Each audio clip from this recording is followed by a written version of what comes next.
బుల్లితెరపై ప్రసారం అవుతున్న ఎన్నో రకరకాల షోలు ప్రేక్షకులకి ఎంతో వినోదాన్ని అందిస్తూ ఉన్నాయి. అలా ఎన్నో ఎంటర్టైన్మెంట్ షోస్ ఉండగా అన్నిటిలో హైయెస్ట్ టీఆర్పీ రేటింగ్స్తో అత్యంత ఆసక్తికరంగా మారిపోయిన షో ఒకటి, రియాలిటీ షోస్లో ఒకటైన బిగ్ బాస్. అలాంటిది ఈ బిగ్ బాస్ మన తెలుగులో ప్రారంభమై 7 సీజన్లను ముగించుకొని 8వ సీజన్లోకి మరింత ఎంటర్టైన్మెంట్ని ఇవ్వడానికి ప్రేక్షకుల ముందుకు వస్తోంది. ఇక ఈ షో త్వరలోనే, అనగా ఆగస్టులోనో లేదా సెప్టెంబర్ మొదటి వారంలోనే ప్రారంభం కాబోతున్నట్లుగా రకరకాల విషయాలు. ఇప్పటికే ఈ షోకి సంబంధించిన ప్రోమో కూడా రిలీజ్ అవ్వడం, లోగోను కూడా రిలీజ్ చేయడం జరిగింది. ఎప్పటి మాదిరిగానే తెలుగు బిగ్ బాస్ సీజన్ 7, 8కి నాగార్జున గారే హోస్ట్గా వ్యవహరిస్తున్నారు. ఇవన్నీ కొత్తగా ఇంకాస్తంత ఎంటర్టైన్మెంట్గా ప్రేక్షకులకి అందకుండా అంచనాలను మించే విధంగా ఈసారి ఇంకొత్త కాన్సెప్ట్తో ముందుకు రాబోతున్నారట. ఆ కాన్సెప్ట్ అన్నది ఏంది అన్నది ఒకసారి షో స్టార్ట్ అయితే కానీ తెలీదు అంటున్నారు. ఇవన్నీ సరే, అసలు షో స్టార్ట్ అవ్వాలంటే కంటెస్టెంట్స్ కావాలి కదా.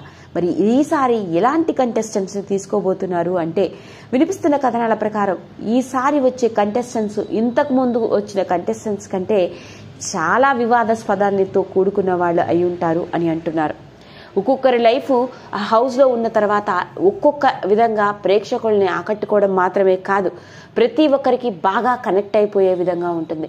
అలాంటి కంటెస్టెంట్స్ని ఏరి కోరి వెతికి మరీ తీసుకురావడం జరిగిందట. ఈసారి కంటెస్టెంట్స్ సెలెక్షన్లో బిగ్ బాస్ కావచ్చు, మా టీవీ యాజమాన్యం తగినన్ని జాగ్రత్తలు తీసుకోవడం, ముందే బాగా రీసెర్చ్ చేసి కంటెస్టెంట్స్ ఎలాంటి వాళ్ళైతే ప్రేక్షకులు టీవీలకి అతుక్కొని పోతారు, టీఆర్పీ రేటింగ్స్ బాగా పెరుగుతాయి, ఎలాంటి కంటెస్టెంట్స్ రియల్ లైఫ్ ప్రేక్షకులను కోరుకుంటున్నారు, తెలుసుకోవాలనుకుంటున్నారు అనేది ఇలాంటివి ఎన్నో ఎనాలిసిస్లు చేసి, ఎంతో మందిని అడిగి, ఎన్నో సర్వేలని కండక్ట్ చేసి ఈసారి తెలుగు బిగ్ బాస్ సీజన్ 8లోని కంటెస్టెంట్స్ ని అలాంటి వాళ్ళని సెలెక్ట్ చేయడం జరిగింది. అలాంటి వారిలో మనందరికీ బాగా తెలుసు, తన వ్యక్తిగత జీవితంలో జరిగిన ఓ విషాదకరమైన సంఘటన, ఓ రియల్ లైఫ్లో మనం చూసినటువంటి సంఘటనతో ప్రతి తెలుగు ప్రేక్షకుడిని హృదయాన్ని కరిగించేసి 2 తెలుగు రాష్ట్రాలు ఒక సమయంలో ఈమె కథ విని అట్టుడికిపోయిన వైనం. మరి ఆ అమ్మాయి ఈసారి బిగ్ బాస్ సీజన్ 8లోకి వస్తోంది.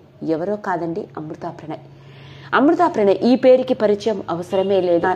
మిగతా అమ్మాయిల మాదిరిగానే తాను చదువుకునే రోజుల్లో ప్రేమలో పడి పెళ్లి చేసుకోవడం, సినిమాలో చూసినట్లుగానే పెళ్లి పెద్దలకి నచ్చకపోవడం, దాంతో కట్టుకున్న భర్తని తన కళ్ళ ముందే పోగొట్టుకున్న వైనం. అప్పుడు తాను కడుపుతో ఉంది. అలా కట్టుకున్న భర్తని కోల్పోయి కడుపుతో తాను పడ్డ కష్టాలు, ఆ తర్వాత తన జీవితంలో ఏర్పడ్డ విషాదం గురించి, ఇప్పుడు తన జీవితం గురించి, ఇలా ప్రతి విషయం మనకి సోషల్ మీడియాల ద్వారా, ప్రింట్ మీడియాల ద్వారా వెలుగులోకి వస్తూనే ఉంది. ఈ మధ్య కాలంలో అమృతా ప్రణయ్ కూడా సోషల్ మీడియా ఇన్ఫ్లుయెన్సర్గా మారిపోయి తన వ్యక్తిగత జీవితానికి సంబంధించిన విషయాలు, ముఖ్యంగా తన కొడుకుతో ఉన్న ఎన్నో రకరకాల విషయాలని అందరితో షేర్ చేసుకుంటూ వచ్చింది. అలాంటి అమృతా ప్రణయ్ సీజన్ 8లో కంటెస్టెంట్. మీరు నమ్ముతారు, నేను చెప్పేది అక్షరాల నిజం. ఇప్పుడు వినిపిస్తున్న కథనాల ప్రకారం బిగ్ బాస్ సీజన్ 8 కంటెస్టెంట్ల సెలెక్షన్ ఆల్రెడీ అయిపోయింది. అందులో ఓ కంటెస్టెంటే అమృతా ప్రణయ్. ఇక అమృతా ప్రణయ్ని తీసుకోవడం వెనక అసలు కారణం ఏంటి అంటే, ఈమె వ్యక్తిగత జీవితం ఎంత వివాదాస్పదంతో కూడుకున్నదో మనందరికీ తెలుసు. ఒక సమయంలో ప్రతి ఒక్కరం కన్నీరు మున్నీరు అయిన వాళ్ళమే. అలాంటి కంటెస్టెంట్ కనుక హౌస్లోకి వచ్చి దాదాపు 110 రోజుల పాటు హౌస్లో రాణిస్తే, ముఖ్యంగా అలాంటి కంటెస్టెంట్ వ్యక్తిగత జీవితానికి సంబంధించిన విషయాలు బయట ఉన్న ప్రతి ఒక్కరికి తెలవడంతో ప్రతి ఒక్కరూ ఈ కంటెస్టెంట్కి బాగా కనెక్ట్ అవ్వడం, బిగ్ బాస్కి బాగా కనెక్ట్ అవ్వడం, ముఖ్యంగా షో చాలా ఎంటర్టైనింగ్గా సాగుతుందని, టీఆర్పీ రేటింగ్స్ కూడా బాగా పెరుగుతాయని అనుకుంటున్నారట. అలాంటి నేపథ్యంలోనే ఎందరో కంటెస్టెంట్ని సెలెక్ట్ చేసిన వైనంలో మన అమృతా ప్రణయ్ని కూడా ఈసారి తెలుగు బిగ్ బాస్ సీజన్ 8లో కంటెస్టెంట్గా తీసుకోవాలనుకుంటున్నట్లుగా వార్తలు వినిపిస్తున్నాయి. ఏది ఏమైనప్పటికీ ఇంకొకసారి అమృతా ప్రణయ్కి సంబంధించిన ఈ విషయం ఇప్పుడు నెట్టింట్లో తెగ వైరల్ అవుతోంది. లైక్ చేయండి, షేర్ చేయండి, సబ్స్క్రైబ్ చేసుకోండి. మరిన్ని వీడియోస్ కోసం పక్కనే ఉన్న బెల్ ఐకాన్ని నొక్కడం మాత్రం మర్చిపోకండి.